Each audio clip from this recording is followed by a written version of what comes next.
Prophet Samuel. This place is like the Abrahamic Russian doll. It has remains of Crusaders Church from 900 years ago.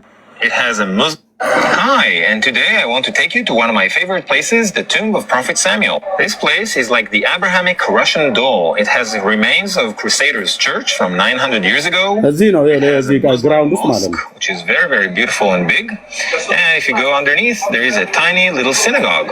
In the synagogue, there is a sarcophagus that it's... Prophet Samuel. If you go there, you'll see the Jews praying. She decided to dedicate that son to God. Poor Hannah prayed to God to have a son. In this place, I tell the biblical story of Hannah. Poor Hannah prayed to God to have a son, and she decided to dedicate that son to God. እንግሊዝኛ መስማት የምችሉ ማለት ነው። ሐና እናቲቱ እዚህ በእግዚአብሔር ፊት ለምና የተቀበለችው ሳሙኤል በዚህ ነው ያለው። አይሁድ እዚህ ሄደው ይጸልያሉ። ታላቅ ነብይ ስለሆነ ማለት ነው። የአብርሃም የነ ዳዊት በሙሉ አለ። መቃብር ወዳጆች የሳሙኤልን መቃብር አፈሩን የረጨ ምናምን ነገር ይላል አይልም። ነውር አይደለም እንዴ? ከዚህ የበለጠ ጻድቅ ነብይ አለ እንዴ? የለም። ከአብርሃም የበለጠ ጻድቅ ነብይ አለ? የለም። እነዚህ ዛሬ በኦርቶዶክስ ጻድቃን ናቸው ተብለው የሚባለው አንዳቸውም ጽድቃቸው በመጽሐፍ ቅዱስ ውስጥ የማይታወቅ ናቸው ከጌታዬ እናት ከማርያምና ከሐዋርያቱ በስተቀር ማለት ነው። አንድ ማዕት የአረብ ሽማግሌ ማለት ነው። በአዱሊስ ወደብ በኩል እንደ ኮንትሮባንድ የገቡ ምድራችንን ያጥለቀለቁ ማለት ነው። አንዳቸውም የኃጢአት ይቅርታን በስማቸው ድነትን በስማቸው አታገኙ። መዳን በእግዚአብሔር ልጅ በኢየሱስ ክርስቶስ እንጂ የነቢያትን መቃብር በመሳምም የሐዋርያቱን መቃብር በመሳምም የእነ አቡነ እንትና መቃብርን በመሳምም አይደለም። መቃብር በመሳም የምታገኘው የሙታን መንፈስ ነው እንጂ የምትጠራው ሕያውን ጌታ ለዘላለም የሚኖረውን ንጉሥ አታገኘውም። ሳሙኤል ለጌታ የታመነ ነቢይ ዓለም እየጎረፈ ዛያዋል። አየህ፣ ይህን መቃብር የረገጠ ምሬ ምርልሃለሁ እንኳን ብሎ ቃል ኪዳን አልገባለትም። እንዴት ለአንተ ለዘርአ ብሩክ ቃል ኪዳን ገባለት? ለወሎ ሰውዬ ለምን ትግራዋይ አይሆንም? ከፈለገ ጎንደሬ ጎጃሜም ይሁን ኦሮሚያ ባሌን ወለጋ ነው የፈለከው ቦታ ላይ ይሁን ነው እኮ ብዬ የምልህ። እንዴት እዚህ ኢትዮጵያ ምድር ላይ ላሉት ገባለች? ቃል ኪዳን ገባላቸው ነው ገባላት ነው።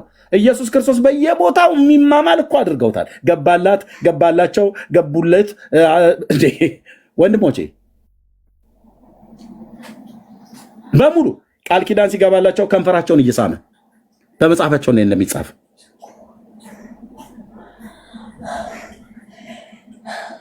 አታገኙም። ድነት በእግዚአብሔር ልጅ በኢየሱስ ክርስቶስ በማመን ነው።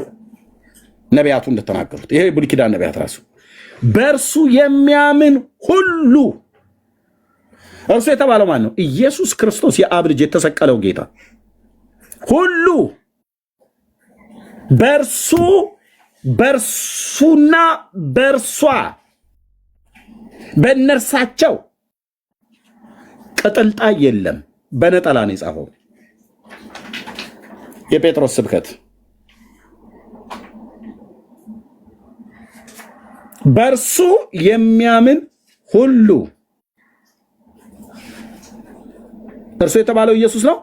በኢየሱስ የሚያምን ሁሉ በስሙ የኃጢአቱን ስርየት የኃጢአቱን ይቅርታ እንዲቀበል ነቢያት ሁሉ ይመሰክሩለታል። የብሉይ ኪዳን ነቢያት ማለት ነው።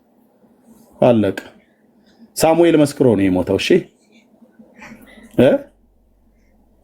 በሙሴ ሕግና በነቢያት በመዝሙራት ስለኔ የተጻፈ ይፈጸም ዘንድ ይገባል ብዬ ነገርኳችሁ ቃሌ ይህ ነው አላቸው ይላል።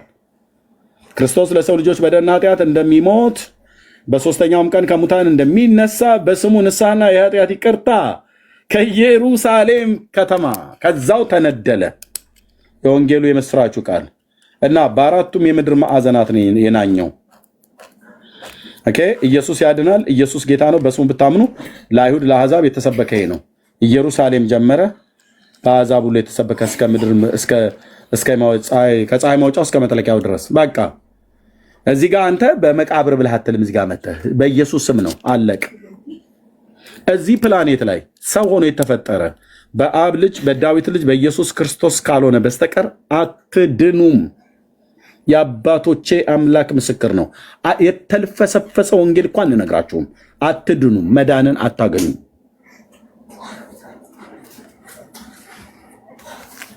ለምን? የዘላለምን ሕይወት እግዚአብሔር የሰጠው መቃብር በመሳም አይደለም፣ ልጁ ላይ ነው ያለው። ልጁ ያለው ህይወት አለው ነው ያለ። ልጁ የሌለው ህይወት የለውም ነው ያለው። አለቀ። እግዚአብሔር የዘላለምን ህይወት እንደሰጠን ይህም ህይወት በመቃብር እንዳለ ምስክሩ መቃብሩ ነው ይላል አይልም? ያው መቃብር ይሰበካል ነውር እኮ ነው። እግዚአብሔርም የዘላለምን ህይወት እንደሰጠን ይህም ህይወት በመቃብር እንዳለ መቃብሩ ምስክር ነው ይላል። ወንድሞች እናቶቼ፣ እግዚአብሔር የዘላለምን ህይወት እንደሰጠን ይህም ህይወት በስራ እንዳለ ምስክሩ ስራችሁ ነው ይላል አይልም? እግዚአብሔር የዘላለምን ህይወት እንደሰጠን ይህም ህይወት በማርያም አማላጅነት እንዳለ ምስክሩ ይህ ነው ይላል አይልም? አይልም። ታዲያ ምንድን ነው ብሎ የሚለው? እግዚአብሔር የዘላለምን ህይወት እንደሰጠን ይህም ህይወት በልጁ እንዳለ ምስክሩ ይህ ነው። አብ የመሰከረው የዘላለምን ህይወት ለማግኘት ከፈለጋችሁ የላኩትን ልጄን እመኑ ነው ያለው። አለቀ። ልጄን ስሙት ነው ያለው። ትሰማለህ አትሰማም? ልጁን የአብ ልጅ ትሰማለህ አትሰማም? በዮርዳኖስ ሲጠመቅም በመገለጥም ተራራ በእርሱ ደስ የሚለኝ የምወደው ልጅ እርሱ ነውና እሱን ስሙት ብሏል። አለቀ። እሱን መስማት ያተርፋል። እሱን ማመን ከዘላለም ጥፋት ትድናለህ። ከዛስ ልጁና እናቱ እንዲሁም ጻድቃን ሰማዕታቱ ሊቃውንቱ አዛውንቱ ያለው ሁሉ አይልም። ልጁ ያለው ህይወት አለው። የማ ልጅ? የእግዚአብሔር ልጅ የሌለው ህይወት የለውም። በቃ ግልጽ ነው። ግልጽ ነው። አማርኛ የሚገባ ከሆነ ግልጽ ነው። የራቀውን አቅርበው የቀረበውን አንቦርቅቀው አስፍተው አምልተው ምናምን ብለው ምንም ማሳበቢያ የለም። ግልጽ አማርኛ። ማን ይሄንን አንብቦ የማይረዳ? ልጁ ያለው የማን ልጅ? የእግዚአብሔር ልጅ ያለው ህይወት አለው ይላል። ኢየሱስ አለህ፣ ህይወት አለህ፣ ህይወት አለህ፣ የዘላለም ህይወት አለን።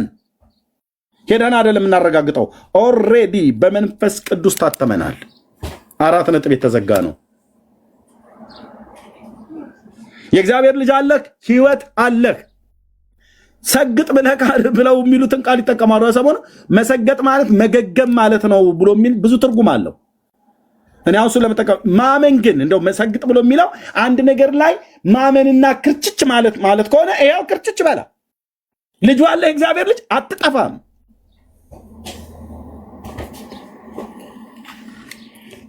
አምነው እንደ ዳንክ ካልካልከው በስተቀር አትጠፋም። ስለ ህይወት ድካምና ውጣ ውረድ ከሆነ የወደቁትን ያንሳል፣ ስትወድቅ ስትስት ይመልሳል። በኃጢአት ጎዳና አትሄድም። የቅድስናና የጽድቅ ኑሮ እንድንኖር ተጠርተናል። በአዲስ ህይወት ልንመላለስ በአዲስ ልደት በሚሆን በመታጠብና በመንፈስ ቅዱስ በመታደስ አዳነን እንጂ እኛ ስላደረግነው በጽድቅ ስለነበረው ስራ አይደለም ይላል። እሺ፣ ልጁ ያለው ህይወት አለው።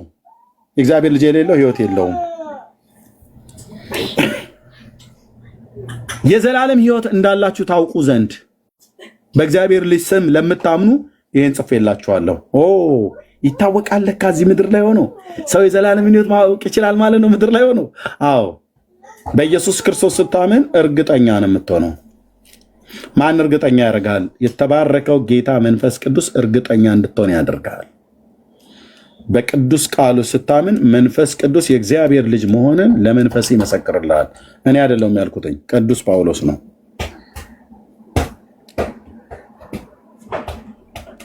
ኦኬ 8:16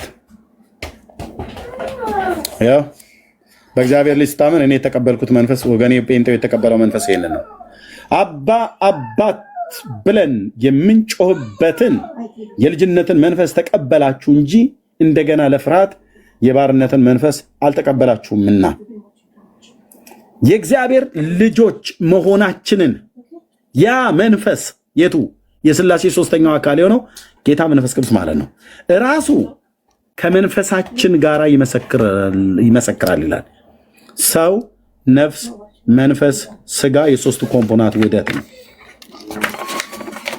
እግዚአብሔር መንፈስ ቅዱስ ለመንፈሳችን ይመሰክርልናል። ሙት የሆነው መንፈስህ ኢየሱስ ሲገባበት ሕያው ይሆናል። ሕያው ሲሆን እግዚአብሔር መንፈስ ነው፣ ጌታ መንፈስ ነው። እዚህ ሰው አለ በክርስቶስ ኢየሱስ አምኖ የዳነው ሰው ኤርሚያስ እግዚአብሔር መንፈስ አይደለ? ጌታ መንፈስ አይደል? አዎ። መንፈስ የሆነው ጌታ ሰው ውስጥ ባለው በራሱ በሰው መንፈስ በዳነው ስፒሪቴ ላይ ይናገራል ማለት ነው፣ ያረጋግጥልሃል ማለት ነው። ለዚህ ነው የጌታን ድምፅ እንሰማለን ብለን የምንላችሁ ዝም ብለን አይደለም። ይሄ እዚህ የሚያወራ ሰው ራሱ እንኳን ጌታን ከተቀበልኩ ጊዜ ጀምሮ የጌታዬን ድምፅ እሰማዋለሁ። በአራት ነጥብ የተዘጋ ነው ብራዘር። የጴንጤዎች አምላክ የመጽሐፍ ቅዱሱ አምላክ የእስራኤል አምላክ ስለሆነ ሲናገረኝ አውቃለሁ። እኔ ምስክር ነኝ። ሌላው እንኳን አይደለም ብሎ እኔ ምስክር ነኝ። ያ መንፈስ ለራሳችን ከመንፈሳችን ጋር ይመሰክራል ይላል። ከዚያስ ልጆች ከሆንን ወራሾች መሆናችንን እርግጠኞች አይደለንም። እንደዛ ነው የሚነበበው። በጣም እኮ የሚገርመው ኦርቶዶክሳውያን የዘላለም ሕይወት አላችሁ አለን፣ የእግዚአብሔር ልጆች ናችሁ አዎ ይልሃል። እውነታችሁ ነው አዎ። መቼ የተወለድኩት? በጥምቀት በውሃ በጥምቀት ይልሃል። ኦኬ ልጅ ነህ ማለት ነው አዎ። እንዴታ ይልሃል። የሥላሴ ልጅነትን ተቀብያለሁ ይላል። ኦኬ እና ልጅ ነህ አዎ። ልጆች ከሆንክ የእግዚአብሔር መንግስት ወራሽ ነህ ብለህ አይ እሱንማ መድኃኒዓለም ነው የሚያውቀው ይላል። መጽሐፉስ ምን ይላል? ልጆች ከሆንን ወራሾች መሆናችሁን ብዙም እርግጠኛ አትሁኑ አይታወቅምና ይላል አይልም? ወራሾች ደግሞ ነን ማለት የእግዚአብሔር ወራሾች ነን። አየው እንዴት እያረጋገጠልን እንደሚመጣ። እኔ እንጃ አንልም። ኤርሚያስ ስትሞት ወዴት ነው የሚሄደው? እኔ እንጃ አልልም። ወደ አባቴ ነው የሚሄደው።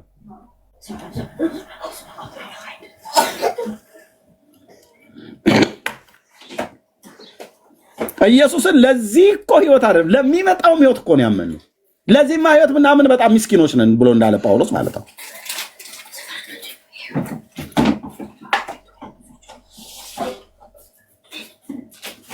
ቃሉን አያምኑም። ይሄን የሰው መጽሐፍት ግን ያምናሉ። ቃሉን አያምንም። የዘራ ብሩክን መቃብር ያምናል። የተክለ ሃይማኖትን መቃብር ያምናል። ደብረ ሊባኖስ ሄዶ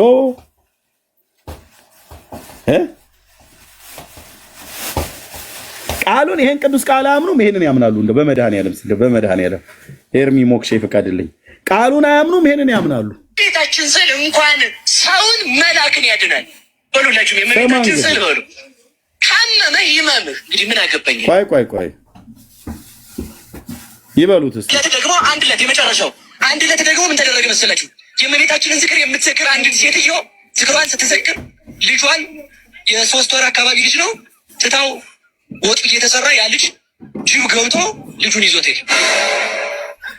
የሰማችሁ ነው። ሰው ሐሜት ጀመረ።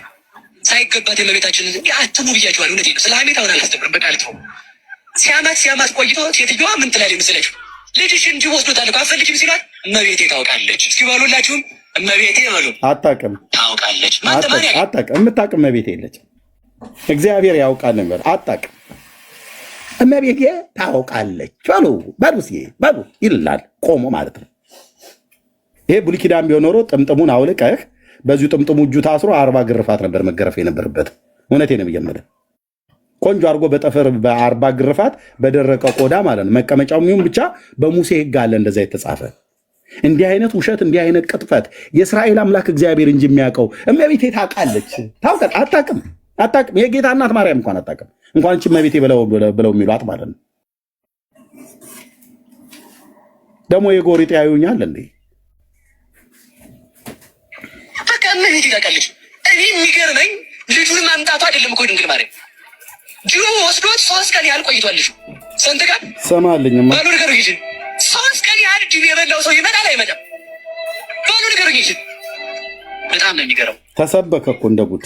ከዚያም በኋላ ዝክሯን ከጨረሰች በኋላ ሄዳ ከእመቤታችን ስዕል አድኖ ላይ የጌታን ስዕል ይዛ ቆርጣ በመቀስ ወስዳ በሳጥን አስገብታ በሽቶ አድርጋ ልብሱን አልብሳ እመቤታችንን አልቅሳ ልጅን ካላመጣሽ ልጅሽን አልሰጥሽ ብላ ቤቷን ሄደች።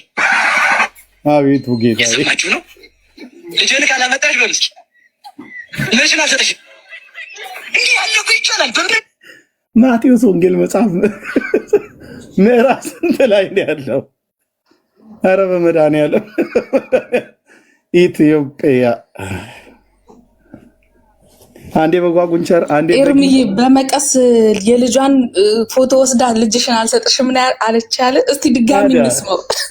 ታዲያ ቆርጦ እኮ ወስዶ ነው። ስሙ እስቲ ደግሞ አንድ ዕለት የመጨረሻው አንድ ዕለት ደግሞ ምን ተደረገ መሰላችሁ? የእመቤታችንን ዝክር የምትዘክር አንዲት ሴትዮ ዝክሯን ስትዘክር ልጇን የ3 ወር አካባቢ ልጅ ነው ትታው ወጥ እየተሰራ ያ ልጅ ጅብ ገብቶ ልጁን ይዞት ሄደ። የሰማችሁ ነው። ሰው ሐሜት ጀመረ። ሳይገባት የእመቤታችንን አትሙ ብያችኋል። እውነቴን ነው። ስለ ሐሜት አሁን አላስተምርም። በቃ ልትሆ ሲያማት ቆይቶ ሴትዮዋ ምን ትላለች መሰላችሁ?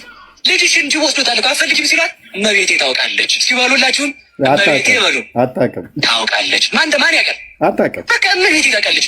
እኔ የሚገርመኝ ልጁን ማምጣቱ አይደለም እኮ ድንግል ማርያም ጅቡ ወስዶት 3 ቀን ያህል ቆይቷል። ልጁ ስንት ቀን ባሉ ነገሩ ይችል 3 ቀን ያህል ጅብ የበላው ሰው ይመጣል አይመጣም? ባሉ ነገሩ ይችል በጣም ነው የሚገርመው።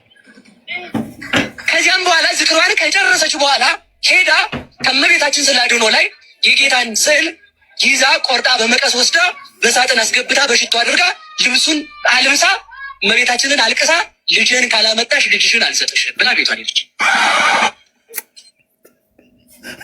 የማርያም ልጅ በመቀስ ተቆርጦ ሳጥን ውስጥ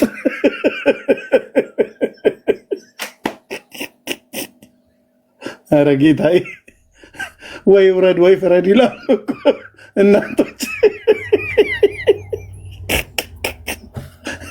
እኔ ወይ ውረድ ወይ ፍረድ አልለውም። ለዚህ ተረታም ትውልድማ ወንጌል መሰበክ አለበት። በደንብ ነው የምሰብከው፣ በደንብ ነው የምሰብከው። ኤርሚ ያልተኛውም እኮ ይሳቅ በመሳት ተወረበሽኩ። ምን ትተኛለህ? አመታችንን ሁሉ የበጠበጡት አይደለም? ቀናችንን፣ ወራቶቻችን አይደለም?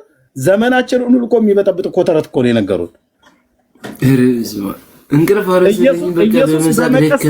ኢየሱስ በመቀስ ተቆርጦ ሳጥን ውስጥ አስገብታ ሽቶ ከፍክፋ የምታስቀምጠው ልጄን ካላመጣሽ ልጅሽን አልሰጥሽም ተብላ የምትባል ማርያም እቼ ጌታ እናት ናት። አንተ ትውልድ ትስቃላችሁ አይደል? እናንተ እየሰማችሁ ነው? እየሰማን ነው። ልጄን ካላመጣሽ በልስ ፈርዶብን ልጅሽን አልሰጥሽም ያለው ይችላል። በእመቤታችን የማንችል የለም። በቃ እኔ አሁን ይኸውላችሁ አይሁድ ሲጠፉበት ብናየውም ክርስቶስ በሰራርያም አለ። አይሁድ ሲያስሩት ብናየውም ክርስቶስ እስራት ይፈታል። አላውያን ሲዘብቱበት ብናይም ስለ አድኅኖ የሞተን ያስነሳል። ከህሊናችን ፈጽሞ ክብሩ አይወርድም። ተመልከቱ። በመጨረሻ ጊዜ ተመልከቱ። በሶስተኛው ቀን ማታ እመቤታችን ከምሽቱ 3 ሰዓት ላይ በር አንኳኳቸው። የማንን ንገሩኝ እንጂ ምን ይዛ ይመስላችኋል? ባሉ ንገሩኝ እንጂ ጅብ በልቶታል አልበላውም? በልቶታል እኮ። ከየት አመጣችሁ? እመቤታችን ካለች ከሞት አፋፍ እንኳን ብትሆን ትመጣለህ። ለምን? ልጇ ህይወት ነዋ። እመቤታችንን ከያዝክ በሽተኛም ብትሆን ትድናለህ። እዚህ አባ ጊዮርጊስ ምን አለ? ጽኑ በሽተኛ ስለሆንኩ ወደ ጽኑ መድኃኒት ተጠጋዋል። ጽኑ መድኃኒት ማናት? የመድኃኒት ቦታ ድንግል ማርያም ናት። አያችሁ? የብርሃን ቦታ ድንግል ማርያም ናት። የእውቀት ቦታ ድንግል ማርያም ናት። የኃይል ቦታ ድንግል ማርያም ናት። ስለዚህ ተመልከቱ። ከዚያም በኋላ ልጇን አምጥታ ለሴትዮዋ ሰጠቻት። ሴትዮዋም ልጁ የጌታን ስዕለ አድኅኖ ከሳጥኑ አውጥታ ለእመቤታችን ሰጥታ ሰገደችላት ይላል። ከሞት የሚያስነሳ ስዕል አለን። ክብር ለድንግል ማርያም ይሆንልን። አያው ከሞት የሚያስነሳ ስዕል አላቸው። ከሞት የሚያስነሳ ግን አምላክ የላቸውም። እኛ ደግሞ ከሞት የሚያስነሳ ለሙታን ሕይወትን የሚሰጥ የሌለው እንዳለ አድርጎ የሚጠራ የአባታችን የአብርሃም አምላክ እግዚአብሔር አለን። የትንሣኤው ጌታ ክርስቶስ አለን። ይህንን ያምናሉ። ቃሉን አያምኑም፣ ይህንን ያምናሉ። ታችን ስዕል እንኳን ሰውን መላክን ያድናል። ሁላችሁ የእመቤታችን ስዕል በሉ። ካመመ ይመኑ። ምን አገባኝ? የእመቤታችን ስዕል እንኳን ለእኛ በሰማይ ለሚኖሩ ለመላእክት ሰው የሰጠ ስዕል እግዚአብሔር መላእክትን አዘዛቸው። ሕፃናት በቅዳሴ ጊዜ ሲሯሯጡ ቀስፋችሁን ብሎ ሰደዳቸው። ሌሎቹ ቀስፈው ሲያርጉ ቀውስጦስ መልአክ አንድ ልጅ አገኘም። መልካም ነው ይህንስ የፈጠረ ይግደለው ብሎ ተዋው ይላል። መልካም ነው ማለት ደግሞ ሌላ እንዳይመስላችሁ እናንተ በኋላ የሚሰራው ትሩፋት አይቶ ያን ትሩፋቱን ይስራው እንደው ብሎ ነው። መልክ የሚባለው ትሩፋት ነው። እሺ እዚህ ጋር አፍንጫ ምናምን እንዳይመስላችሁ አለ እናቶ። በዚህ ምክንያት የጌታን ትእዛዝ ስለተላለፈ ማድረግ ተሳነው ይላል። ምን ማለት ተሳነው? በሞቴ ንገሩኝ በሉ እንጂ ሲሳነው የእመቤታችንን ቤተክርስቲያን ደብረ ቀለም ወለያያት ይላል። እየተጎተተ ሄዶ ከእመቤታችን ቤተክርስቲያን ነው የተማጸነው። ክንፉ ስለተወሰነ ተልኮ ሲፋጠር ያገኘው ምንድን ነህ አንተ? ሰማያዊ ምድራዊ አለው። እኔ ሰማያዊ ነበርኩ በስራዬ ምድራዊ ሆኛለሁ እንጂ አለው። መጨረሻ ላይ ሄዶ አባ ሳሙኤልን ጠራለት። የእመቤታችንን ስዕል አድኖ አውጥቶ 400 ጊዜወታ 41 ኪራ ላይ ዞን ከእመቤታችን ስዕል ፊት አድርሶ እመቤታችን ተገልጣለት የመልአኩን ክንፍ ያዝና ታንስ በስሙ ለእግዚእነ ኢየሱስ ክርስቶስ ወባይ ለጸሎታ ለወላዲቱ ድንግል በልጇ በጌታችን በመድኃኒታችን በኢየሱስ ክርስቶስ አምላክነት በድንግል አምላክን በወለደች በድንግል ማርያም ጸሎት ተነሳ ብሎ ክንፉን ይዞ ሲያነሳው የእመቤታችን ስላድኖ ለመልአኩ ጸጋውን መልሶ እንዲያደርግ አደረገው። ክብር ለእመቤታችን ይሁንልን። እኔ ይህን ሰውዬ ከሞጣ ቀራኒዮ ጋር ላይቭ ላይ ዲቤት ባየው ምን ይመስላችኋል? በእውነት አልበምስ ያለች ነፍስ ኤርሚዬ ቅድም አንተ ቤት ስታሰማው እኮ ብዬ ስጮህ ጎረቤቶች አንኳኩብኝ። በቃ ራሴ ገና አመት ሁሉ ነው ምጮው ጌታ ካረዳች ሩታዬ በጌታ በኢየሱስ ክርስቶስ ስም እንደዚህ አይነት የአጋንንት ቃል እኔ በህይወት ሙሉ ዘመኔ ሰምቼ አላውቅም። በእውነት ነው የምላችሁ በእውነት ቅዱስ ቃሉን አያምኑም። ይህንን ግን ያምናሉ። እንዲህ አይነቱን ማለት ነው። ሄርሚ እነኚህ ሰዎች ሶሪ፣ እኔ አንዳንድ ጊዜ እንደዚህ ሩመር ነገር ሰምቻለሁ። የሆነ ነገር እያጨሱ ነው እንደሚሰብኩት ያጨሱት ነገር አላቸው። ያጭሱ አላውቅም እንጂ አብሾ የሚባል ነገር አላቸው። የሚጠጡትም የሚያጨሱትም። ልብ በሉ። ቅዱስ ቃሉን አያምኑም። ይሄ ቤተክርስቲያን መድረክ ላይ ነው እንግዲህ እየተሰበከው። ቅዱስ ቃሉን አያምኑትም። መጽሐፍ ቅዱስን አያምኑትም። አሁን ባወሩት ውስጥ በሁለቱ ቪዲዮዎች ውስጥ መጽሐፍ ቅዱስን ሲጠቅሱ አይታችሁ ታውቃላችሁ? ከማቴዎስ፣ ከሙሴ ሕግ፣ ከነቢያት፣ ከመልእክታት ቅዱስ ጳውሎስ፣ ቅዱስ ጴጥሮስ ብለው አሉ? የለም። ጌታችን እንዳለው አሉ? የለም። ወሬ ነው። ስሙት። ይሄኛውን ቤታችን ስዕል እንኳን ሰውን መላክን ያድናል። በሉላችሁም የእመቤታችን ስዕል በሉ። ካመመህ ይመምህ። እንግዲህ ምን አገባኝ። የእመቤታችን ስዕል እንኳን ለእኛ በሰማይ ለሚኖሩ ለመላእክት ፈውስ የሰጠ ስዕል፣ ለመላእክት ፈውስ የሰጠ ስዕል ነው። መላእክት ይታመማሉ ማለት ነው። ፈውስ ካገኙ ህመም አላቸው ማለት ነው። ሚካኤል ጉንፋን ይዘዋል እንዳይሉን መቼም፣ ወይ ደግሞ እንደዚህ ኮሮና ነገር እዛ እነሱም ጋር ሳይገባ ቀር ምንድን ነው ፈውስ የሚያገኙት? እነሱ መንፈስ አይደሉ እንዴ? ይታመማሉ እንዴ? ሲጀምር ይታመማሉ ወይ? በመላእክት ዓለም ህመም አለ እንዴ? ልቡሳነ ስጋ ናቸው እንዴ? ከአራቱ ባህሪያት ሰው በተፈጠረበት ነው እንዴ ተፈጠሩት? የሚጠይቅ የለም። ቃልዮት ያሰማልን አባታችን በእድሜ በጤና ይጠብቅልን ነው ብሎ የሚለው።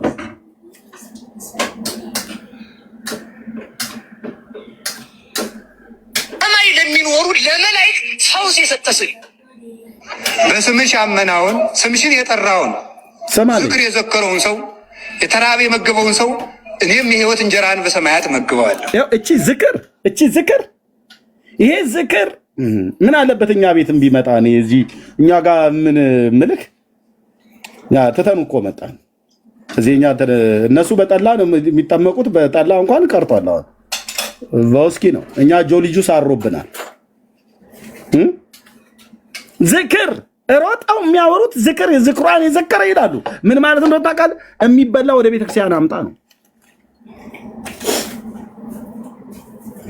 መብል እኮ ያለው ኦርቶዶክስ ቤተክርስቲያን ነው። መብል ያለው እዛ ነው ብራዘር። ዝክሯን የዘከረ አሉልኝ። ጽዋ ማህበር ይጠጣሉ ማለት ነው። ሲጠጡ ደግሞ ይዘውት የሚሄዱት ነው የሚጠጡት በቤተ ክርስቲያን ነው። በየቤታቸው ቢያደርጉ አለ መታሰቢያ ነው የሚያደርግ የሚበላውን ፈልገው። እሺ ዝክሯን የዘከረ ስዕልሽን ያሳለውን ሰው ያም ባይሆንለት ለተሳለው ስዕልሽ ሽቱ የረጨውን ሰው ሽቱ ያመጣውን በመዓዛ መለኮቴ አጣፍጠዋለሁ። መጽሐፍሽን የጻፈውን ያጻፈውን ስሙን በሕይወት መጽሐፍ እጽፍለታለሁ። ያም ባይሆን ያነበበውን ያም ባይሆንለት ሲነበብ የሰማውን የተረጎመውን መተርጎም ባይሆንለት ሲተረጎም የሰማውን ሁሉ የሕይወት ቃል አሰማልሻለሁ። በዕለቱ ዕጣን መጋረጃ ያመጣውን የመከራን እሳት አሻግርልሻለሁ ብሎ በመከራ ሁሉ ውስጥ ሆኖ ስምሽን የጠራው ሁሉን የፈጥኜ እረሰላለሁ ብሎ ዛሬ ቃል ኪዳን ገባላት ለሁላ። በመከራ ውስጥ ሆኖ አሉ ተሰቅሎ ሳለ ማለት ነው። ጻፈው ዮሐንስ ይሄንን ጻፈው። ይሄ ቢጫ ለባሽ ሰውዬ ከመናገሩ በፊት ዮሐንስ ጻፈው። ይሄንን ከመስቀሉ ግርጌ ነበረ ዮሐንስ ነበረ። ጌታ በመስቀል ላይ ተሰቅሎ ሳለ ነው ይሄንን የገባላት ብለዋል። አንዴ በመስቀል ላይ ሆኖ ነው ይሉናል። አንዴ ደግሞ በሰኔ 21 ቀን በመካነ መቃብሩ በጎልጎታ ስትጸልይ የጸለየችው ጸሎት ላይ ነው ይለናል። ሌላ ደግሞ በየካቲት በወርሃ የካቲት 16 ቃል ኪዳን የገባበት ቀን ነው ይላሉ። እኔ የምልህ ከመስቀሉም ግርጌ ይሁን የካቲት 16 ይሁን ሰኔ 21 ይሁን መጋቢት 27 ይሁን አታምታታም ስለኔ ጋር እና ጠላሽን ያመጣ መታሰቢያሽን ያደረገ እና ጧፍ ዕጣን ዘቢብ ለቤተ ክርስቲያን የሰጣ ስሙን በሕይወት መጽሐፍ ጽፈዋለሁ ብሏል። በዛ መከራ ውስጥ ሆኖ ብሏሉ። ዮሐንስ 5 መጽሐፍ ሲጽፍ ለምንድን ነው ያልጻፈው? ከመስቀሉ ግርጌ አልነበረም እንዴ? ከጌታ መስቀል አጠገብ አልነበረም እንዴ ማርያም እና ዮሐንስ አልነበረም ወይ? እና 5 መጽሐፍ ሲጽፍ ለምንድን ነው ያልጻፈው? ዮሐንስ የሚባል ሐዋርያ እሱ መናፍቅ ነው መሰለኝ አይደል? በኦርቶዶክሳውያን አባባል 5 መጽሐፍ ጽፎ 1 ወንጌል 3 መልእክታት 1 ራእዩን ጽፎ ራእዩ 1 3 መልእክታት 4 1 ወንጌል 5 በድምር ማለት ነው ጽፎ ማርያም ታማልዳለችም ብሎ የሚል የለም። ከሙታን ተነስታለችም ብሎ የሚል የለም። ቃል ኪዳን ገባላትም ብሎ በመከራ ውስጥ ሆኖ ተናገራትም ብሎ የሚል የለም።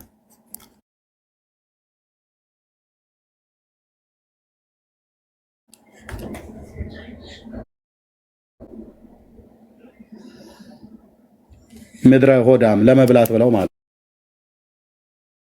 ነው። እኔም አብሬ ስበላ ነበር። ጌታ እግዚአብሔር ምሕረት አድርጎልኛል። ተስፋ ሰጠን መድኃኒዓለም ተክለ ሃይማኖት አባታችን አቡነ ተክለ ሃይማኖት አባታችን ከተቀበሩ ከ7 ዓመት በኋላ ከተቀበሩበት መቃብር ውሸት ነው። ከ7 ዓመት በኋላ አይደለም፣ ከ57 ዓመት በኋላ ነው። 57 ዓመት በኋላ አቡነ ተክለ ሃይማኖት ከተቀበረ ከ57 ዓመት በኋላ ነው መቃብሩ ሲከፈት ምን እንደተገኘ ስማልኝማ። ሲፈርስ አጽማቸው የ25 ቀን ጎዳና አቡነ ተክለ ሃይማኖት አባታችን ከተቀበሩ ከ7 ዓመት በኋላ ከተቀበሩበት መቃብር አጽማቸው ሲፈርስ አጽማቸው የ25 ቀን ጎዳና ድረስ ሂዶ ይሸት ነበር። በጎ መዓዛ ይሸት ነበር። ያንን ለማሽተት ሰው ሁሉ እየተራወጠ ሲደርስ አይነ ስውሩ ይበራ፣ ዲዳው ይናገር፣ ጆሮው ዲዳ ደንቆሮ ነበር ይሰማ፣ ሽባው ይተረተር ነበረ፣ ይፈወስ ነበረ። ምን እንደሚሰብኩ ይውለድ እዚህ ትውልድ 25 ዓመት ማን የ25 ቀን መንገድ አሉ። ቅድም ለክተኑ ነበር ከአዲስ አበባ አስመራ 1080 ኪሎ ሜትር ተባለ።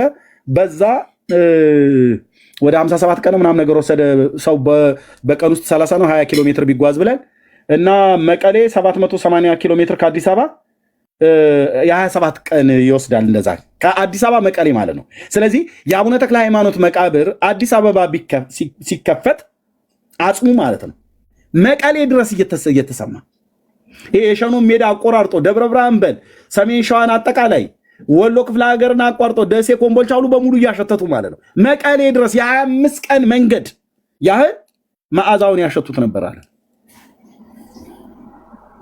ይሄ ነው የሚሰበከው ለዚህ ህዝብ እና መዓዛውን ያሸተቱ እውራን አይናቸው ይከፈት ነበር፣ ዲዳዎች ይናገሩ ነበረ ምናምን ነገር ብሎ ማለት የአንድ ፖለቲከኛ ሰው መቃብር ስለተከፈተ። አቡነ ተክለ ሃይማኖት ማለት ፖለቲከኛ እንጂ ጻድቅ ሰው አይደለም። ለሚጠይቀኝ ሁሉ መልስ አለኝ ስልክ ቆንጅዬ ፖለቲከኛ ነው። ቦተሊካ ሲቦተልክ ነው የኖረው። ፖለቲከኛ ነው። ጻድቅ ሰው ሳይሆን ፖለቲከኛ ነው። የደብረ ሊባኖሱ ማለት ነው።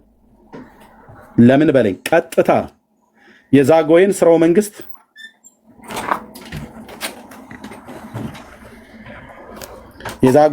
መንግስት አፍልሶ ለይኩኖ አምላክ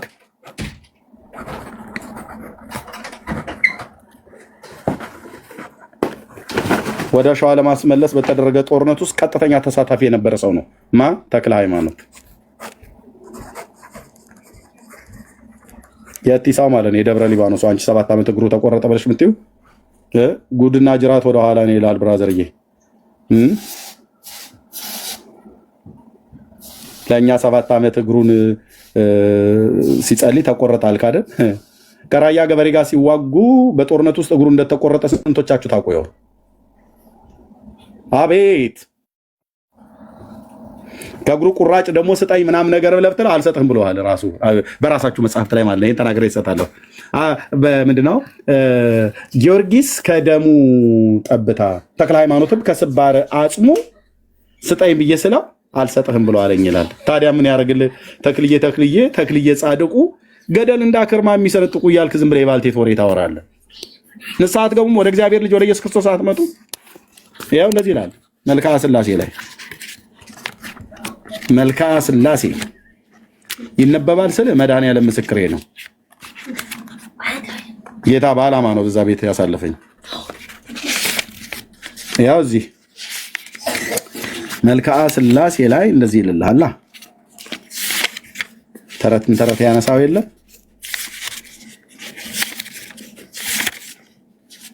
አዎ ያው እኔ በያዝኩት ገጽ 278 መረጃ ለንዋይ ውስጥ ምሕረተክሙ ብሎ የሚለው ላይ ማለት ነው።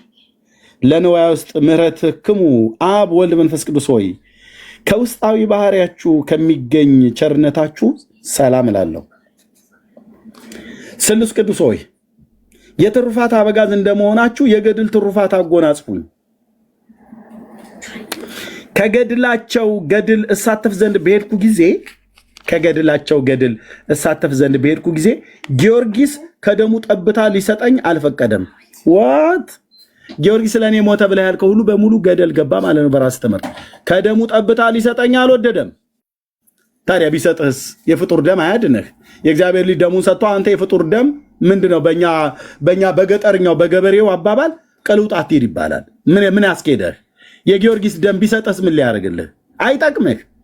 የዘላለም ሕይወት የኃጢአት ስርየትን አይሰጥ። ያው ከደሙ ጠብታ ሊሰጠኝ አልፈቀደም። ተክለ ሃይማኖትም ከስባረ አጽሙ ከአጥንቱ ስባሪ አንዲት ስንጥርስ እንኳን ከልክሎኛል ይላል። ይሄው ነው በቃ። ምን ያደርግልህ? ተክለ ሃይማኖትም አልሰጥም። የአጽሜን ስባሪ የአጽሜን ቁራጭ ስንጥር ብሎ የሚለው እንጨት ስንፈልጥ የሚሰነጠር ነገር ተልጣ የምትወጣ በቀጭኑ ማለት ነው። ስንጥር ይባላል። እንኳን የተቆረጠው እግሩን ቀርቶ አይደለም ለአንተና ለአንቺ ስንጣሪውን እንኳን ከላው ላይ እንደዚህ የተቀለፈፈችውን እንኳን እሱን እንኳን ሊሰጠኝ አንዲት ስንጥርስ እንኳን ከልክሎኛል። ማለት ተክለ ሃይማኖት አጥንቱን ከልክሎኛል። ጊዮርጊስም ከደሙ ጠብታ ሊሰጠኝ አልወደደም ይላል። ስለዚህ በቃ እነዚህን ፍጡር ተዋቸው፣ አይጠቅሙም። ና ወደ ኢየሱስ ደሙን የሰጠህ እያለ አንተ የጊዮርጊስ ጠብታ የደሙ ጠብታ ትላለህ እንዴ? ምን ሊጠቅማችሁ ወንድሞች እናቶች? የእግዚአብሔር ልጅ ኢየሱስ ደሙን እኮ ሰጠን፣ ስጋውን ቆረሰልን፣ ህይወቱን እኮ ሰጠን፣ እንኩ ብሎ ህይወቱን ሰጠን። ከሰማይ የወረደው እንጀራ ብሎ በሱ ስለማመን በስሙ በማመን የሚገኘው ማለት ነው። እዛ ቆመን ምን ስንል ነበር? ሰላም ለጽንሰትከ ወለልደትከ ብሩክ በበዓለ ቅድስት ድንግል ወመስቀለ ክርስቶስ አምላክ እያልን ስንል ነበር። ዳርያስ ኮተት ሰጣል ሰጣውን ጊዮርጊስ ተክለ ሃይማኖት የስባሪ አጽሙን የአጥንቱን ስባሪ ደሙን ከለከለኝ፣ እርግብግቢቱን ከለከለኝ። ለምን እኔ ምልህ ዘርአ ብሩክ ጥፍሩን ሰጥቶ ለምን ጊዮርጊስ ደሙን ጠብታ ከለከለ? ደብረ ሊባኖስ ሄደ ፍርፋሪ በልተህ ትጸድቃለህ ብለውህ እንዴት ከስባረ አጽሙ እንዴት ከልክሎኛል ብለህ ተክለ ሃይማኖትም ከስባረ አጽሙ አንዲት ስንጥር እንኳን ከልክሎኛል ይላል። ወግጅ እጅ ብሎ ማለት ነው ተክለ ሃይማኖት። አባቴ ከአጽም ስባሪ እስኪ ትንሽ ትሰጠኝ እጅ ወርዛዘ ብሎ ማለት ነው ከልክሎኛል። እሰይ ተክልሻ ይሄንን አድርገህ ከሆነ ደግ አደረክ። አላድንም እያለ ነው ማለት ነው። የኔ አጽም ጽባሪ ምንም አይጠቅማችሁም እያለ ነው። ግልጽ አይደለም? እንደ አማርኛው ግልጽ ነው። ተጠጣዋለህ አልኩ። ይሄንን እውነት በሄድ ወርዛ ብለዋል ማለት ነው። ተክልሻ መቻል ነው እንግዲህ ብራዘር። እዚህ ጠዋት ፀሐይን እየሞክ ያው ለንዋይ አስተምረትክሙ ስልስ ቅዱስ ሆይ የትሩፋት አበጋዝ እንደመሆናችሁ የገድል ትሩፋት አጎናጽፉኝ ይላል። ምን ማለት እንደው ታውቃለህ? በስም በማመን ገድል ማለት ስለ ጌታ መከራ ስቃይን መቀበል ዋጋ መክፈል ማለት ነው። እና የገድል ትሩፋት አጎናጽፉኝ ጥሩ ነው። ታዲያ እመን በጌታ ካመንክ በኋላ ጌታ ራሱ በጸጋው ስለሱ ተጋድሎ እንድትጋደል ያደርጋል ማለት ነው። ስለ ስሙ ጸንተ መከራን ስለመቀበል እና ስለ መጽናት እንድትጎናጸፍ ያደርጋል። ስሉስ ቅዱስ ሆይ አብ ወልድ መንፈስ ቅዱስ ስጡኝ ነው ያልከው፣ አጎናጽፉኝ ነው ያልከው። በጌታ አመን እግዚአብሔር በጸጋው ይሰጥሃል። ኦኬ። ከገድላቸው ገድል እሳተፍ ዘንድ በሄድኩ ጊዜ ጊዮርጊስ ከደሙ ጠብታ ሊሰጠኝ አልፈቀደም ይላል። ጊዮርጊስ ጋር ሄደህ ስጠን ጊዮርጊስዬ ከደም ጠብታ ሲስ ትንሽ ለአመል ያህል ለመድኃኒት ያህል ወደዛ ዞር ብሎ ጊዮርጊስ አባረረ። ተክለ ሃይማኖት ጋርም ደግሞ ሄደው ከስባሪ ከአጥም ጽባሪ አንዲት ስንጥር ጥንጥዬ ስንጣቂ ነገር ከአጥንተ ላይ ተክልዬ እንደ ተክልዬ የሸዋው በል የጎንደሩ በል የኦሮሞ በል የከምባታው በል በፍጹም አልሰጥም ከልክሎኛል።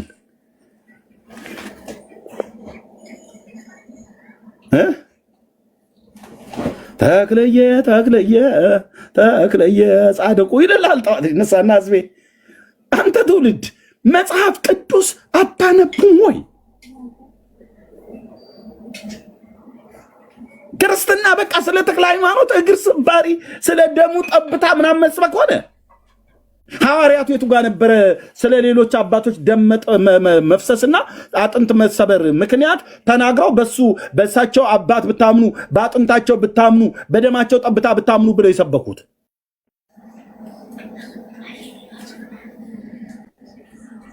የለም። ትሰማለህ? የለም። ጊዮርጊስም የደሙን ጠብታ ይስጥህ፣ ተክለ ሃይማኖትም የአጥንቱን ስባሪ አልሰጠም። ሲጀምር አልሰጠም፣ ከለከለኝ ነው የምለው። ጊዮርጊስም ከለከለኝ፣ ተክለ ሃይማኖትም ከለከለኝ ይላል። እኔ የምልህ እነዚህ ስስታም ስለሆኑ እንዴ የማይሰጡት? ዘራ ብሩክ ጥፍሩን ሰጥቶኛል ብላችሁ አልነበረም እንዴ? ፀጉሩና ጥፍሩን የዘራ ብሩክ ሰጠን እኮ ብላችኋል።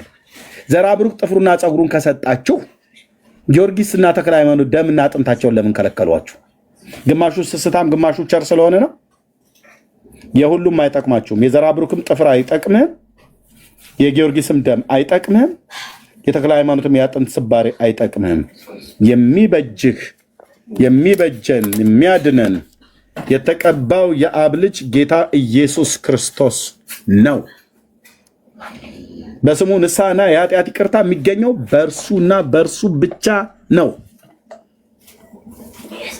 አለቀ። ስጋ ለባሹን ክንዱ የሚያደርግ የተረገመው ነው ብሎ ያለው። በስጋ ለባሽ ትታመናለህ እንዴ አንተ?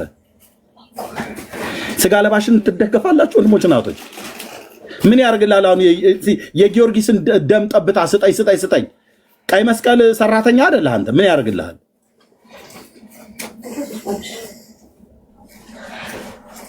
ደግሞ የደሙ ጠብታ ሴት ተገኘ። ሲጀምር በኢድራስ ተራራ ላይ 3 ጊዜ ፈጫው ምናምን ነገር ዱዲያኖስ ስትሉን አልነበር እንዴ? ደምስሶሙ ለአጽራሪ በጸሎት ከእሳት ከመደምሰስኮሙ ቅድመ ለሰብአ ነገሥት እያልን ከማለታችን በፊት የምንዋሸውን ውሸት በዜማም ከመዋሸት በፊት ቆም ብሎ ማሰብ ነው። አየህ፣ አቃጥለውታል እኮ ብላችኋል። ሲቃጠል አብሮ ስጋውን ከደሙ ጋር እኩል አይደል ከነፍሱ አይደል ያቃጠሉት ይድራስ ተራራ ላይ። ከዛ አመዱ አይደል የተበተነ ያላችሁን እና የደሙ ጠብታ ከየት መጥቶ ነው የደምህን ጠብታ ስጠኝ እያላችሁ ስትለምኑ የተገኛችሁት? ቢሰጥህስ የጊዮርጊስ ደም ምን ይልበጅህ? የፍጡር ደም ኃጢአትን አያስተሰርይ። ምን ይጠቅማል ብራዘር? ከጊዮርጊስ ጥፍር ከጊዮርጊስ ደም፣ ከተክለ ሃይማኖት አጥንት፣ ከዘራ ብሩክ ጥፍርና ፀጉር እንደዚህ በቃ ቆሻሻ ማለት የአባቶቼ አምላክ ጌታ ኢየሱስ ክርስቶስ እጅግ አድርጌ አመሰግናለሁ። በእውነት ከዚህ በዕውርነት ተመቶ በደመ ነፍስ ከሲኦል ከሚነዳ ማህበረሰብ መካከል የምሕረት አይኖች ስላዩኝ አሁንም እግዚአብሔር ይድኑ ዘንድ እውነትን ወደ ማወቅ እንዲደርሱ ትወዳለህና ሰዎች ሁሉ ይድኑ ዘንድ እውነትንም ወደ ማወቅ እንዲደርሱ ትወዳለህና ይህንን እውነት በወንጌል ላይ የተጻፈውን እውነትህን በአንተ በመንፈስህ ኃይልና ጉልበት በማንም ፊት ሳናፍር ለቃልህ ታማኝ ሆነን እንድንሰብክ እንድናገለግል የምንናገረውንም ቃል እንዲሰሙ የሊዲያ ልብ እንደከፈትክላት ጳውሎስ የሚናገረውን ቃል እንድትሰማ ልቧን የከፈትክ እግዚአብሔር የምንናገረውን ቃል ሰምተው አስተውለው ለሕይወት የሚሆን ንስሐን ሰጥታቸው እነሱንም እንደኛ እንዲድኑ አይኖቻቸው እንድትከፍትላቸው በስምህ እንለምናለን። መቃብር አትፈልጉ፣ ጊዮርጊስን አትፈልጉ፣ እኔም ፈልጉ በሕይወትም ኑሩ ብሎ ያለው ብሉይ ኪዳን ላይ በነቢያት ሲጮህ የነበረ ማለት ነው። የእግዚአብሔር ልጅ ፈልጉት፣ እግዚአብሔርን ፈልጉ፣ በሕይወት ትኖራለህ። ብራዘር አንተ የተክለ ሃይማኖት አጥንት ትፈልግልኛለህ። ምን ይጠቅማል ብራዘር? የአንድ የተራ ሰው አጥንት ምን ይጠቅማል? የፍጡር ደም ትፈልጋለህ። የእግዚአብሔር ልጅ የዳዊት ልጅ ደሙን አፍስሶ ቀራንዮ ላይ አልበቃ ብሎ ሆነው የኢየሱስ ደም የጊዮርጊስን ደም ጠብ አርግልኝ ያል ጠዋት ፀሐይ የሞከ ይህንን የምታነበው አይበቃም? የአማኑኤል ስጋው የአማኑኤል ደሙ ለእኔ ግን በቂ ነው። ለወንድሞቼ ለወንጌላውያን አማኞች በቂ ነው። በቂ ከበቂም በላይ ነው። የኃጢአታችንን ስርየት ያገኘንበት ቅዱስ ነውር የሌለበት የእግዚአብሔር ልጅ ደም የሕይወታችን መሰረት ነው። የሕይወታችን መሰረት ነው። ቅዱስ ስሙ ለዘላለም ይባረክ። ስለዚህ ጌታን ፈልጉ፣ በሕይወት ትኖራላችሁ። ኢየሱስን ፈልጉ፣ በሕይወት ትኖራላችሁ። ይህም ብዬ ላለው ጸጋና ሰላም ይብዛላችሁ። ተባረኩ። ወንድምነ ዳንዬ መጥቷል የሚለው ነገር ካለ በውና አይ ቲንክ ኤርሚ ካናዳ ስለሆነ ያለው ሌሊት ነው መተኛት ካለበት ጊዜው እንዳልወስድበት። ወንድምነት እንኳን እንዳላመጣ የምትለው ካለ በልና እንጨርሳለን።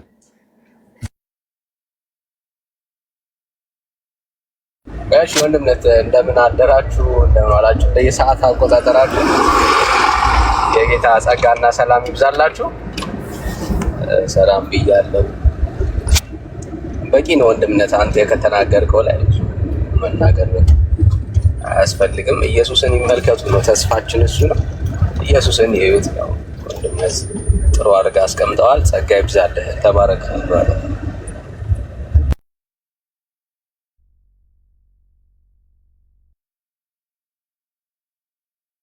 ተባረክ ዳንዬ። ኤርሚ ቅድም ያልከኝ ወንድሞች በውስጥ ሊያገኙ ከፈለጉ የዋትሳፕ ቁጥሬን የሰጠው ስጣቸው፣ ወይ ደግሞ አንተ ጋር የሚመጡ ከሆነ ገስት ላይ ተቀምጠው የትኛውንም ጥያቄ ቢጠይቁ ልመልስላቸው። እኔም ወንድሞቼም ዝግጁ ነን። በሌላ ቀን ቀጥራቸው ገስት ላይ ገብተው ይጠይቁን፣ በትህትና እንመልስላቸዋለን። እሺ ከታችም ነበሩ። አሁንም ራሱ እኮ ከታች ቁጭ ብለው እየተከታተሉ ነበርና ምናልባት በውስጥም ጠይቃሉ ብዬ አስቤ ስለነበረ ነው። ሁሉም ሰው ወደ ጌታ መምጣት ይፈልጋሉ። እውነታውም ገብቷቸዋል። ሲጀመር እውነታውን አውቀውታልኝ። ከምንም በላይ መጽሐፍ ቅዱስንም አንብቡ እያልኳቸው ነበር በተቻለ መጠን። እነሱም እያነበቡ ነው መጽሐፍ ቅዱስን እና አንድም ሁለትም ሶስትም ጠይቀው የነበረ እሱን ደግሞ እኔ መመለስ አልችልም። ያው ገና እየተማርኩ ነው። ዛሬም ትምህርት ላይ ነበርኩኝ። ከባለፈው የሰጠኝ ስልክ ቁጥር ማለት ነው ከተክሉ ጋር የተማርክ ነው። ጀመረልህ? አዎ ጀምረናል። በዙም እያወራን ነው። ዛሬም ትምህርት ነበረና ጎበዝ። እንዳታቋርጥ። ወንጌላዊ ተክሉ ነው፣ እውነተኛ አገልጋይ ነው፣ ያስተምርህ። እነዚህ ወንድሞች እኔም ባገኛቸው ደስ ይለኛል። ሶሪ ባገኛቸው ደስ ይለኛል። አንተ ቤት ወይ ቅጠራቸውና ደውልልኝ፣ ና በለኝ፣ እመጣለሁኝ። እዚሁ መጥተው እነሱ ገብተው ይቅርታ መጠየቅ ይችላሉ። እሺ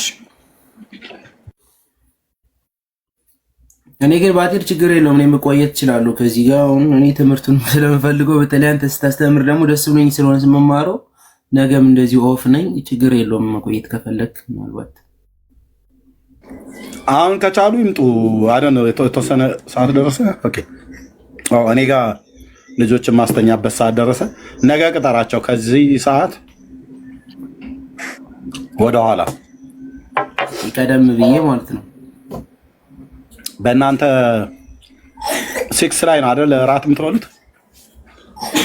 6 ላይ ነው እራት በልተህ እንደጨረስክ ማለት ነው። አሁን ስንት ነው?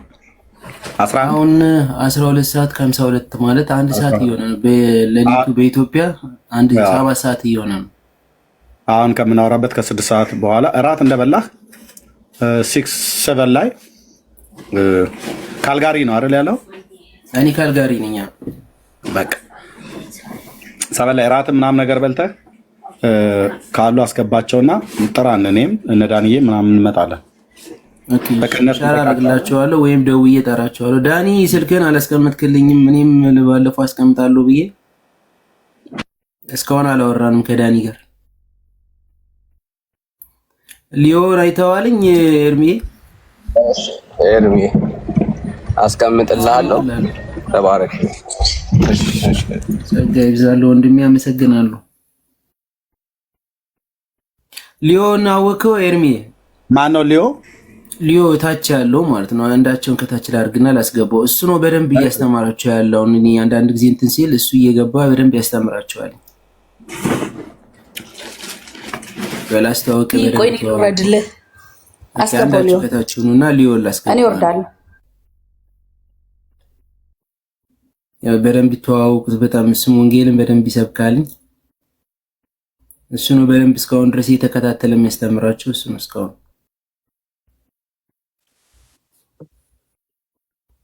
ሊዮ አለው ስራ ስለያዝኩኝ ብዙም አልተመቸኝም። ለዛ ነው ያው ኤርሚን በደንብ እከታተላለሁ። ሰላም ላንተ። ሰላም ይብዛ። እንተዋወቃለን በደንብ ያው እኔ በደንብ አውቃለሁ። ሞስት 1 አመት ይሆነኛል ብሎ አድርጌ በጣም እከታተላለሁ። እዚህ ያሉትም አብዛኞቹን አውቃቸዋለሁ። ያው ወንጌልን ለማድረስ እንሞክራለን በተቻለን መጠን። አጋጣሚ የት ቤተክርስቲያን ነህ? አሁን ከኢትዮጵያ ወጣ ብያለሁ። በፊት ግን ስጀምር አማኑኤል ነበርኩኝ። አማኑኤል ወደ እስጢፋኖስ አካባቢ ያለ እዛ ነበርኩኝ። ከዛ ወደ ሙሉ ወንጌል ነው የሄድኩት፣ ወደ ፈረንሳይ ለጋሲዮን። ለፈረንሳይ ሙሉ ወንጌል ማለት ወደ ቤላ መታጠፊያው ጋር ያለው ነው። ወደ ቤላ መታጠፊያ እዛም ሄዳለሁ። ግን ወደ ኪዳነ ምሕረት የሚባል ምናልባት ካወቀው ስንጀምር እዛ እያለው ነቢይ ኤርሚያስ የሚባል ነበረ። ከሱ ጋር ነበርን ስንሰራ የነበረው። ከዛ ከሀገር ስወጣ ቋሚ የሆነ አሁን ላይ መናገር የማትፈልግበት ቦታ ነኝ ያለሁት። ሰዎች ቶሎ እንዳያገኙ ስለምፈልግ ከአንዳንድ ከምሰራቸው አንጻር አሁን እዚህ ባልነግሮ ደስ ይለኛል። አወራለሁ፣ ችግር የለም። በውስጥ እናውራ። ለምደን ብየምልህ ኤርሚንና ሌሎችንም ወንድሞች ከእነሱ ጋር የምትነጋገር ከሆነ ታውቃለህ፣ አሳሳች የሆኑ ሰዎችና ቤተ እምነቶች አሉ እንደነ ኦንሊ ጂሰስ ማለት ነው። አይ ነው እንደነሱ አይነት ኮንክ አልፈቅድልም እነዚህ ወንድሞች ጋር ህብረት እንድታደርግ ማለት ነው። ምክንያቱም ሰዎች ከዳኑ በኋላ በእውነተኛ ትምህርት ማደግ አለባቸው። በውስጥ እናውራና አሁን የነገርከኝ አብያተ ክርስቲያናት ጤናማ ናቸው፣ የኛዎቹ ናቸው። አሁን አንተ ያለህበትን በውስጥ እኔን ካወራኝ እኔ ኪፕ አድርጌ ይዝላለሁ። ካገለገልካቸውን ታገለግላቸዋለህ። ያው ለትውልዱ መጠንቀቅ አለብን። በትክክል ያው እኔም እዚህ ላይ ፕላትፎርም ላይ የምሰራው ከኦኒ ጂሱሶች የሚመጣ ትምህርቶች ላይ ነው አብዛኛውን የምሰራው። ከነሱ ጋር ወንድሞች አሉ እዚህ በቲክቶክ ህብረት የምንሰራ አጋጣሚም ኤርሚንም ያገኘሁት እንደዚሁ ጓደኛሞች ነን። ኦልሞስት ዓመት ይሆነናል። በዛ ነው ወንጌልን ትንሽ ሼር ለማድረግ የሞከርን። ከዛ ኤርሚም ተቀብያለሁ ምናምን ነገር ኤርሚ ጋር ነበርኩ ሲል ደስ አለኝ በጣም። እግዚአብሔር ይመስገን። እናወራለን በውስጥ ኤርሚ። ቴንክ ዩ ወንድሜ ተባረክ። ፎሎ ባክ መልሼልሃለሁ። ስልክህን ቀምጥልኝ እንደዋወላለን። ቴንክ ዩ። መልካም እሺ። ኦኬ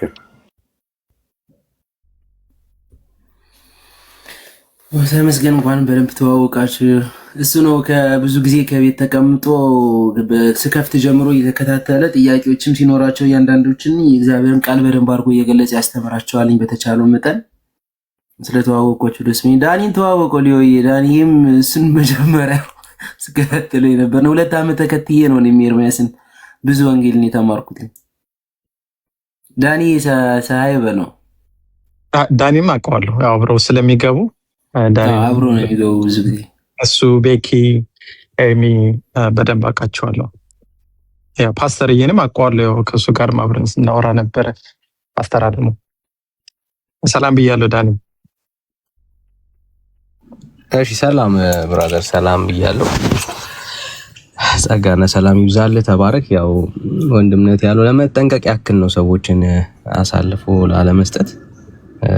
ብዙ ጊዜ ራሳቸውን ደብቀው ነው ፕሬዘንት የሚያደርጉት የሐሰት አስተማሪዎችና በግልጽ ማንነታቸውን ኦፊሻሊ አያሳዩ ምናምንና አይ ሆፕ ኮንሰርኑን በደንብ ትረዳዋለህ ብዬ አስባለሁ። ጄኒውን የሆነ አገልጋይ ይህንን ኮንሰርን በደንብ ነው የሚረዳው። ምክንያቱም እዚህ የነፍሳትን ኬዝ ነው የምናወራውና በሐሰት ትምህርት ሰዎች እንዳይጠለፉ ከመጠንቀቅ አንጻር ነው። ተባረክ። ጸጋ ይብዛልህ። ተባረክልኝ ብራዘር፣ ስላገኘው ደስ ብሎኛል። አሁን በደንብ አውቃለሁ። የብዙ ሰዎች ኮንሰርን ነው፣ የኔም ራሱ ነው። ከምሰራው ከዚህ ላይ ካለው አብዛኛውን ስራ እዚህ ላይ ባልሆንም የተወሰነ ግን ሰዓት ሲኖረኝ ገባና ትምህርቶችን እሰማለሁ፣ ለማስተማር ሙከራ አደርጋለሁ። የእናንተም የሚያሳስባችሁ እኔ ጋርም አለ ለማለት ነው። ከኤርሚ ጋራ በደንብ እናወራለን ብዬ ተስፋ ይኖረኛል። ያለውበትን ቦታ የትኛው ቸርች እንደሆነ በደንብ ከሱ ጋርም ስልክ ተለዋውጠን እናወራለን።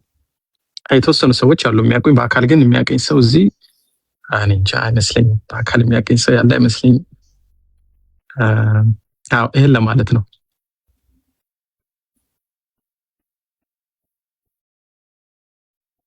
እኔ ሊዮን አውቀዋለሁ። እዚሁም ሚዲያ ላይ ባይብል አብረን እናጠና ነበረ። ኦልሞስት አሁን 1 ዓመት ሆነን። ሊዮ 1 ዓመት ይሆነናል መሰለኝ። አውቀዋለሁ ዳንዬ። እሺ፣ በጌታ ወንድማችን ነው። በደንብ ነው የማውቀው።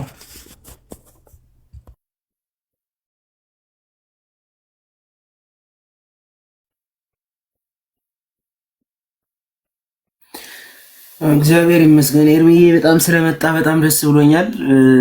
ቅድም የሆነ ልጅ የሰፈረ ልጅ ነኝ አብረን ያደግን አውቃለሁ እያለኝ ብዙ ጥያቄ የጠየቀኝ ነበር። እኔም የተማርኳቸውን ምናምን ነገር እየነገርኩት ነበረ። አንተ መጠ በደንብ አስረድተው ገብቶት ነው ሄዳ አይተሃል አይደለ? ቅድም መጀመሪያ እየጠየቀኝ የነበረው ልጅ ማለት ነው። ኤኒዌይስ ስለመጣችሁ በጣም ደስ ብሎኛል። ጥያቄዎችን በውስጡ ይጽፍልሃለሁ፣ እነሱን ደግሞ ነገ ቀጥራቸዋለሁ። ሲመጡ እደውልልሃለሁ። ኤርሚ ዳንዬ ስልኬን አስቀምጥልሃለሁ ወንድሜ።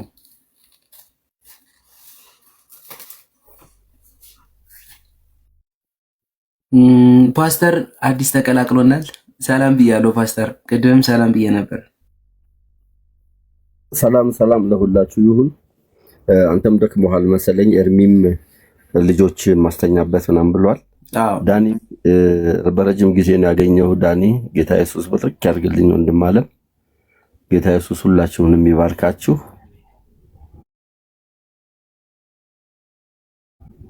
ሲፋን፣ ሊዩ፣ ሩት፣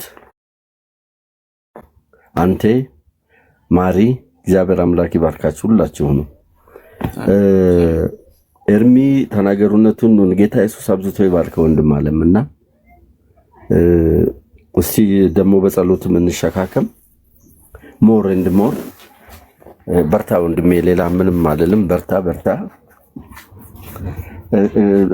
በትክክል መድኃኒት አድርጎ እግዚአብሔር አስነስተዋል እና በቀደም አንድ ቦታ ላይ ጠይቀው የነበረ ሰዎችና በቃ እግዚአብሔር እንደ ዶዘርም አድርጎታል። ይሄንን ወንድም ጫካውን ሁሉ ይመነጠራል እና እንደዛ ነው እግዚአብሔር፣ እንደዛ ነው። ኤርሚያስ እንደ ስምህ ነው። ኤርሚያስ እንደዛ ብሎታል ብሉይ ኪዳን ላይ ምን አለው እግዚአብሔር ኤርሚያስን?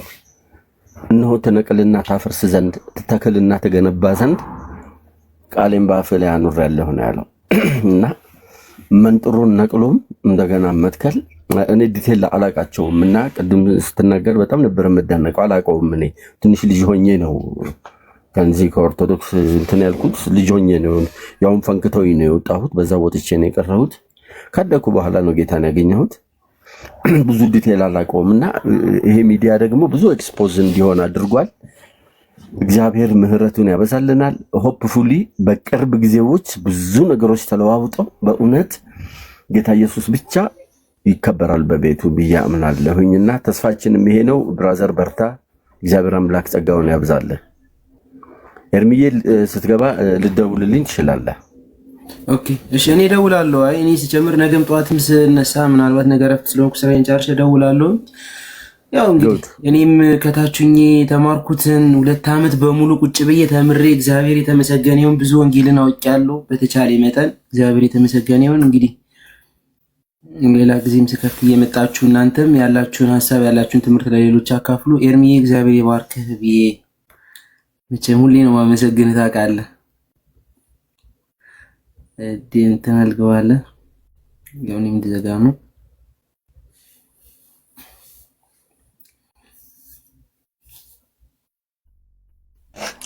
ወይ ቃል ለያችሁ ነው። እኔ ተባረኩ። ነገ ወይ እንደዚህ እንገናኛለን። ጌታ ይፈቅድ። ጸጋ ይብዛላችሁ ሁላችሁ። ሰላም ሁኑ። ልጆቼን ማስተኛት ስላለብኝ ኤርሚዬ አቤት አቋርጥህ ወንድሜ ኤርሚያስ ወንጌላዊ ለኤርሚ ሰው አዘጋጅለት ደህንነት ትምህርት እንዲያስተምረው። ወንጌላዊ ተኩሉን አገናኝቸዋለሁ። እሺ አዎ እዚህኛ ጋር ነው ያለው ወንጌላዊ ተኩሉ ጀምረዋል። እሺ ዛሬ ጀምራችኋል አይደል? አዎ ዛሬ ጀምረን ባለፈው የላከው ቀን መጥቶ አግኝቶኛል በአካል ያ በቃ እና እንገናኛለን። በውስጥ እንደውላለሁ። እሺ ኤርሚ ተባረኩ። እሺ ሰላም ነው ወገኖች። እሺ ኦኬ ባይ